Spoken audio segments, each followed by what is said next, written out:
First on Worcester News tonight, a Worcester student is uncomfortable after a teacher suggests she take off her head wrap. How she and the school committee are responding. Plus, we take a look at how the Worcester Police Department tests fingerprint evidence in their latent print unit. Good evening and thank you for joining us. I'm Brittany Schaefer. A sunny and mild day in central Massachusetts Friday. The first of two storms is on the way tomorrow and we could see several inches of snow. Let's get the latest forecast from meteorologist Pamela Gardner. Tracking 2 rounds of potential snow for the weekend. Our first round comes in Saturday morning, bringing in a few inches across Worcester County. Heavy snow also possible for Monday morning. And we're uncertain still on the exact track and totals for storm number 2 that moves in Sunday night into early Monday. More about that a little bit later. But what we do know for Saturday morning, it is going to be slick and slow going with roads around Worcester County, central Massachusetts, and all across southeastern Mass too. As we see around 3 to 6 inches of snow around Worcester. Gusty wind, not a huge issue for us. A lower impact event in terms of wind and in terms of ice and a mix. Slushy snow, yes, as temperatures will be right around the freezing mark. Our exclusive in-house forecast model shows that the snow fills in after midnight and continues at snow rates of ½ inch to 1 inch per hour from time to time Saturday morning, all across Worcester County, across Boston. And then this is a quick moving system. It starts to get out of here between noon and 2 o'clock. There is another chance for a weak wave moving in from the north and west, bringing in some additional isolated flurries and a couple showers across Worcester County. But otherwise, the main event will be over with for Saturday afternoon. So we're going about 3 to 6 inches, central Massachusetts, all the way up through Boston. More timing and more about that Sunday night, Monday morning storm in just a bit. A Worcester High School student is upset after a teacher suggested she remove her head wrap. Now members of the school committee and city council are speaking out, saying the school district policy needs to reflect a diverse student population. Brittany, the student and her mom say the head wrap is part of their culture. According to the handbook, students can only wear something on their head for religious reasons, and they want that policy changed. 17-year-old Jasenia Colaco says a teacher called her out in front of her class for wearing a head wrap. She asked me, you need to take that off. And I was like, well, I can't. I kind of just threw my hair up in a head wrap because I was going to be late and my hair was a mess. Colaco says she was told head wraps aren't allowed. She says she felt uncomfortable and left the class at Claremont Academy.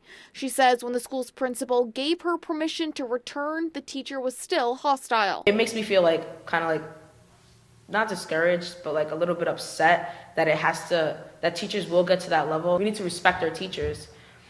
But there's a certain level where they also have to respect us. According to the student handbook, students can only wear something on their head for religious beliefs. Jasenia's mom says the head wrap is not a distraction in class.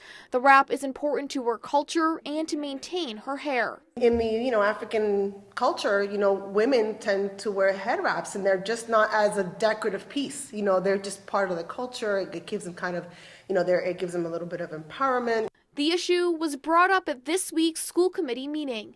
Member Dante Comparetto says the policy is outdated and needs to be revisited. We're a very diverse city and different communities have different needs when it comes to their hair. I actually think that it's part of an overarching concern around racism in our schools. Colaco hasn't worn the head wrap to school since. She and her mom both hope the policy will be changed to be representative of all cultures. With today's times, it's like times have changed. The school system is not like it was 50 years ago, and we just really need to adapt.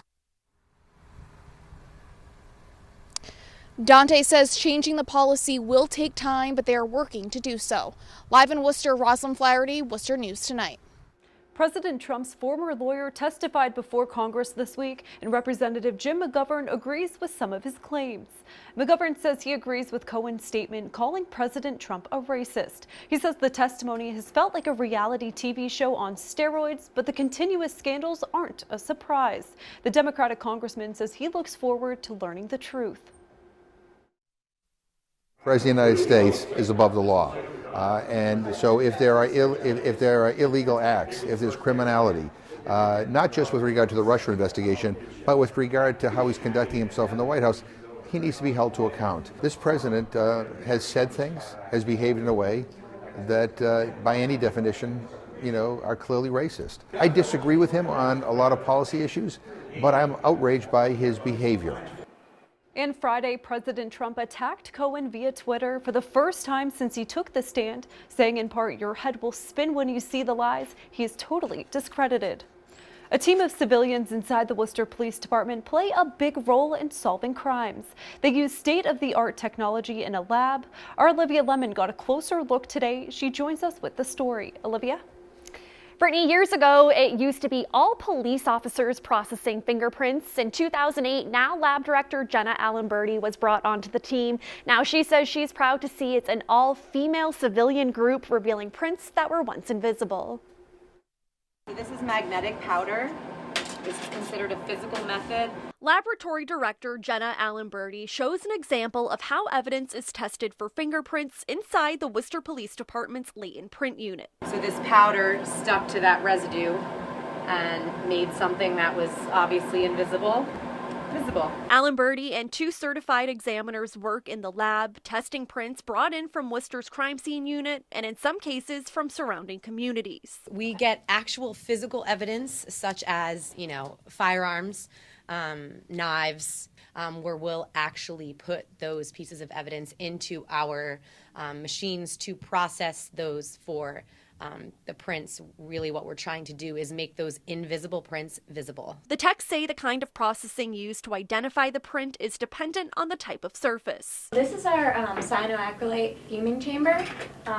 Basically any non-porous evidence like water bottles, firearms, knives go into here. You basically heat up a aluminum dish. We'll put super glue in it, and that super glue will vaporize and stick onto our evidence to be able to visualize those ridges. They say porous evidence like paper, money, and cardboard have residue already absorbed into the surface. When you look at it under a laser, it makes them glow again so we can capture them digitally. The latent print unit is only allowed to process 1 case at a time so evidence doesn't get mixed up. Allenberty says if a crime scene only has 1 piece needing to be processed, it's quick, but some cases have dozens. Our record of latent prints recovered is like 80-something. For 1 case, and every single one of those has to be, looked at and compared and analyzed. And while they get to help solve crimes, Allenberty says one of the things she is most proud of is her crew. It's kind of neat to be able to be working in a police department as a civilian in a civilian-run unit, and especially all female. And this past year, the unit saw a decrease in cases processed due to an overall decrease of crime in the city. Allenberty says it's given her more time to focus on new research and develop new skills. Olivia Lemon, Worcester News Tonight.